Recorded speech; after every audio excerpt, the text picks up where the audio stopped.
Salam pembelajar. Selamat siang. Saat ini saya akan menceritakan sejarah wisata budaya dari Watu Sumanti,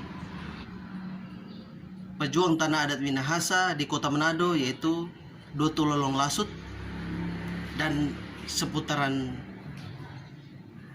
asal kata dari Manado yang sebelumnya dikatakan Wena. Manado adalah kota terbesar kedua di Sulawesi Utara.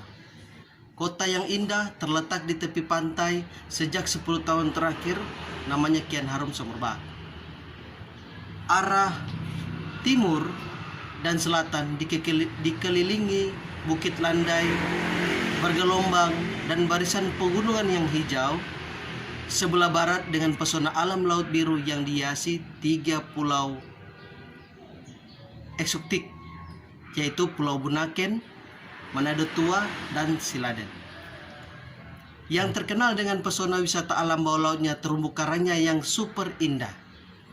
Keindahan alam, lingkungan sosial, dan budayanya menyimpan banyak cerita, namun hanya sebagian yang tercatat dan terekam dalam sejarah. Termasuk asal-usul Manado tidak memiliki catatan dokumentasi yang lengkap, kecuali yang dimiliki oleh bangsa Eropa, Portugis, Spanyol, dan Belanda, karena terpesona oleh keindahan kekayaan alamnya. Di abad 17 dahulu, kota Manado adalah bagian dari wilayah Minahasa sampai tahun 1947. Di zaman prasejarah, kota Manado disebut Wanua Wena yang diberi nama oleh Spanyol pada tahun 1682. Manado diambil dari nama pulau di sebelah Bunaken, yaitu Pulau Manado kini yang disebut dengan Manado Tua. Awalnya penduduk Wanua Wenang yang sekarang Kota Manado adalah masyarakat suku Minahasa Tombulu yang berimigrasi dan bertempat tinggal di wilayah dan bertumani di wilayah area Tikala yang saat ini sudah menjadi bermekaran. Sudah semakin lebih kecil nama Tikala. Tikala mempunyai arti yaitu di sini tempatnya. Jadi sampai sekarang diabadikan namanya dengan nama wilayah Tikala. Dan mulai berketurunan orang Minahasa yang berimigrasi di sini dahulu, di zaman dahulu yang pertama kali, yaitu Manado adalah Tikala adalah kampung tua pertama penduduk bermukim di Kota Manado.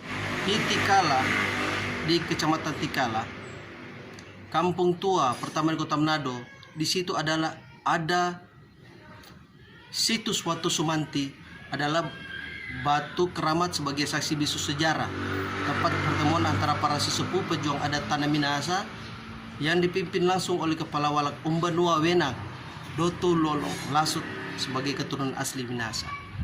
Karena dia juga selain mempunyai ilmu bela diri perang, tapi juga mempunyai ilmu pengobatan yang kami sebut Tonaas Teterusan.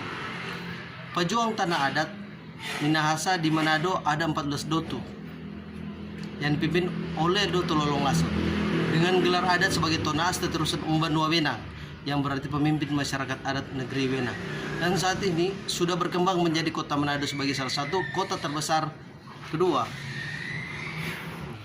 Kota Manado kini sudah berkembang pesat dan tapi tak lupa monumen patung sejarah Doto Lolong Lasut mewarnai pusat kota, dan saat ini situs ini sudah dipugar oleh pemerintah sehingga menjadi Taman Kesatuan Bangsa, fasilitas umum, tempat diadakan pusat giat seni dan budaya teater terbuka. Selain objek patung tersebut, terdapat juga di sekitar patung tersebut sebuah makam Doto Lolong Lasut yang lahir pada bulan November tahun 1450 dan meninggal tahun 1520. Nisan yang tertera di situ pun ada nisan yang berbentuk seperti kuburan batu kuburan batu dahulu orang Minahasa dahulu yang kami sebut dengan waruga. Nisan yang tertera pada tugu tersebut tertulis Doto Lolong Lasut alias Rurua Ares Teterusan dan Kepala Agama Tombulu sebagai perintis dan pembangun Tumani negeri Wenang. Kemudian berkembang dan kini dikenal Kota Manado. Dan patung yang tadi dibangun pada tahun 1987 dan terletak di Pasar Manado dan sampai kini masih tidak eksis di Kota Manado. Jadi sejarah Dotu Lolong Lasut dan Kota Manado setelah dan juga Batu Sumanti, batu keramat ini sangat kait eratnya. Jadi batu keramat ini juga menyimpan kekuatan mistik yang dipercaya dahulu bisa mengusir roh jahat, menyembuhkan orang sakit, dan menolak bala kalau ada kejadian di Kota Manado. Sampai sekarang ini Manado masih tidak aman dan nyaman, sehingga para turis boleh datang ke sini dan mencobanya. Terima kasih. Salam pembelajar dari Manado.